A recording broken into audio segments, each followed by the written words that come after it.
علما په دې کې مسئله ذکر کوي، ذکر ډیر ثواب لري، تلاوت ډیر ثواب لري، درود ډیر ثواب لري، که دعا ډیر ثواب لري.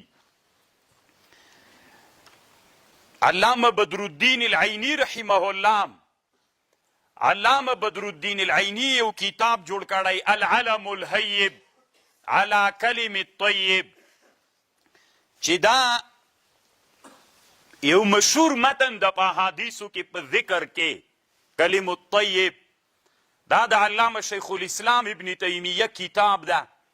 په دې کتاب باندې علامه بدرالدین العینی شرح کړي العلم الهیب علی کلم فی شرح کلم الطیب.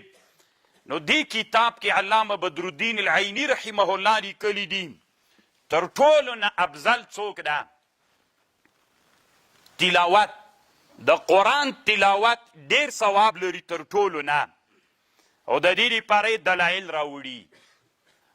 دویم بیا ګوره تلاوت له ذکر له درود له دعا د ټولو نه ډیر فضیلت څوک لري؟ تلاوت. له دې نه وروسته مرحله چې ده بیا ذکر ډیر ثواب لري.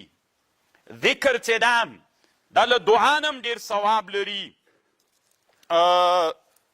له تسبیح او له تهلیل نه هم ډیر ثواب لري. دویمه مرتبه بیا د ذکر ده، او بیا صلات علی النبی ده صلی الله علیه وسلم، او بیا دعا ده.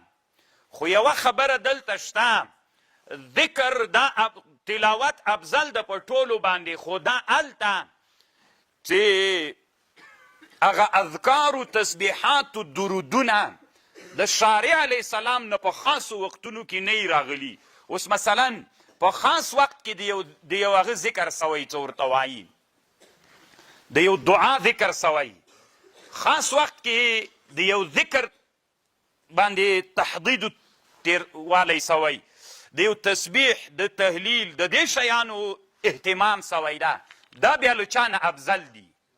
دا له تلاوت نه بیا افضل دي. ګوره علی العموم تلاوت افضل ده، خو کله کله بیا داسې کیږي مثلا رسول علیه السلام نه په صحیح حدیث ثابت دي درود په دغه وخت کې، ذکر په دغه وخت کې، دعا په دغه وخت کې، هلته بیا دغه شیان چې د شارع نه نقل سوي په دغه وخت کې بیا تلاوت افضل ده که دغه ذکر، دغه وخت کې درود افضل ده که دغه ذکر، دغه قرآن دغه وخت کې تسبیح بهتر ده که مثلا مثال به وي اوس په رکوع کې د شارع نه څوک راغلی؟ تسبیح. د شارع نه څوک راغلی؟ تسبیح.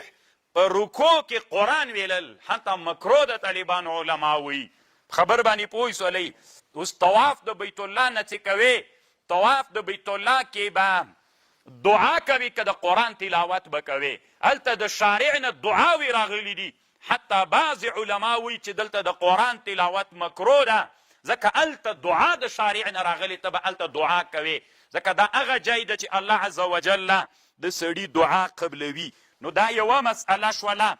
ذکر چې کله ته د قرآن تلاوت اکثار به کوې، ډیروالی به کوې، له ټولو هغه ذکر نه، له تسبیح نه، له دعا نه، له درود نه، له دې ټولو نه د قرآن تلاوت دا څوک ده؟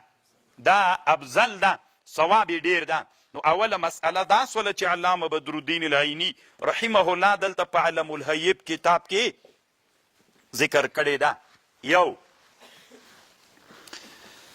او بل دا د طالبانو ورونو قرآن ډیر تلاوت کوي. امام قرطبی کتاب جوړ کړی التذکار فی افضل الاذکار. طالبانو دا علم دومره ډیر ده، ما سره خپله دا التذکار کتاب ستا د امام قرطبی پرون مې راواخیست، مې بیرته کېږده. سړی لیونی کوي ځکه دا هر کتاب چې راخلي خبرې دي پکې، نو بیا خو ترجمه نه خلاصېږي. سړی وي ټول کتاب په همدې جوړ د طالبانو التذکار بافضل الاذکار. افضل د اذکارو څوک ده؟ ویدو خو درته ومې ویلې که نه، قرآن د قرآن تلاوت التذکار بافضل الاذکار چې قرآن د طالبانو. نو کله چې دا کتاب هغه کې کېښودلی وي په کتابخانه کې چې ورننوځې، طالبانو دې ته براعة الاستهلال وی، طالبانو هم ویلې خو عملي نه کړل. براءة الاستهلال دې ته وایي چې مقدمه کې داسې عبارتونه راوړې چې هغې نه داسې معلومیږي چې دا کتاب په دې موضوع باندې ده. دې ته څه وایو مونږ؟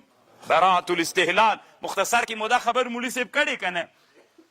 نو طالبانو ورونو کله کله کتابونو ته فکر کوئ، د کتاب نوم ته چې فکر وکړه هغه نوم کې براءة الاستهلال وي.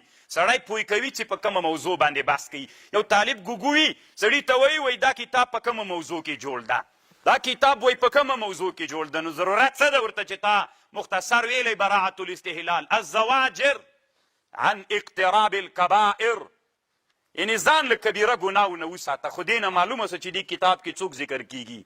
کبیره ګناهوې. التذکار بافضل الاذکار. براءة الاستهلال شی د سړی په دې پوه کوي چې څه شی پکې دي. الاتقان فی علوم القرآن. براءة الاستهلال پکې د طالبانو دا باب هم په تاسې کې ګول ده. کتابخانې ته چې ننوتلی نو کتاب ته ګورئ چې دا کتاب په کومه موضوع کې جوړ ده. نوم ته یې وګورئ، نو نوم نه طالبانو استنباط کول کیږي. مولا نصیر الدین و یو ورځ هغه ته تللی و، د ګوړې دوکان یې جوړ کړی و، خو بیا موچانو ډېر په تنګ کړي و. په دوکان باندې لیکلي ول دلته وي ګوړه نسته. نو خلکو ورته ویلې چې خو د ګوړې دوکان دی وي دا مې موچانو کاپیرانو ته لیکلی چې هغوی خبر نه شي که نه. نو طالبانو چې کوم دوکان وي که د ګوړې ګوړه به پې لیکې. نو کتاب هم همداسې ده. دا نوم د کتاب دپاره دروازه ده چې ورننوځې. دې ټکي ته هم فکر وي طالبانو ورونو. نو قرآن څه ده؟ دا شفیع ده.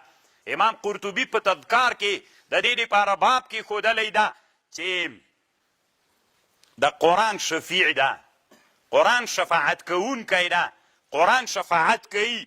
اقرأوا القرآن. مسلم حدیث ده، رسول الله وی صلی الله علیه وسلم قرآن وایي فإنه يأتي يوم القيامة شفيعا لأصحابه. څوک چې قرآن وایي دا د دوی دپاره شفیع ګرځېږي. خو طالبانو د قرآن د تلاوت دپاره حالات متغیر دي. بعضې انسانان په دنیا کې تیر سوي دي چې د قرآن تلاوت په مختلفو مرتبو باندې ویلی. داسې انسانان تیر سوي 4 ساعتونو کې 8 وارې قرآن ختموه چې سیوطي دلته ذکر کوي. نه تنها سیوطي، امام نووي یو کتاب جوړ کړی طالبانو، التبیان فی آداب حملة القرآن. مانه کله طالبان پوښتنه کوي په دې موضوع کې کتاب راوښي، دا ځان سره لیکي عزتیان دا کتاب ده که نه؟ التبیان فی آداب حملة القرآن ډېر ښه کتاب ده. په دې کې هم ډېر آداب د تلاوت د قرآن دپاره دي. امام نووي بل کتاب جوړ کړی الاذکار فی الاحادیث المنتخبه فی الاذکار من احادیث السید الابرار. الاذکار فی الاحادیث المنتخبه من سید الابرار. دا په ذکرونو باندې جوړ کتاب د ډېر خوندور کتاب ده د نووي. په دې باندې طالبانو شرح یو عالم کړی شافعي د 4 جلده شرحه ده. الفتوحات الربانیه علی الاذکار نووي ما سره دواړه سته ده. ډېر ښه کتاب د طالبانو خوندور شیان پکې دي.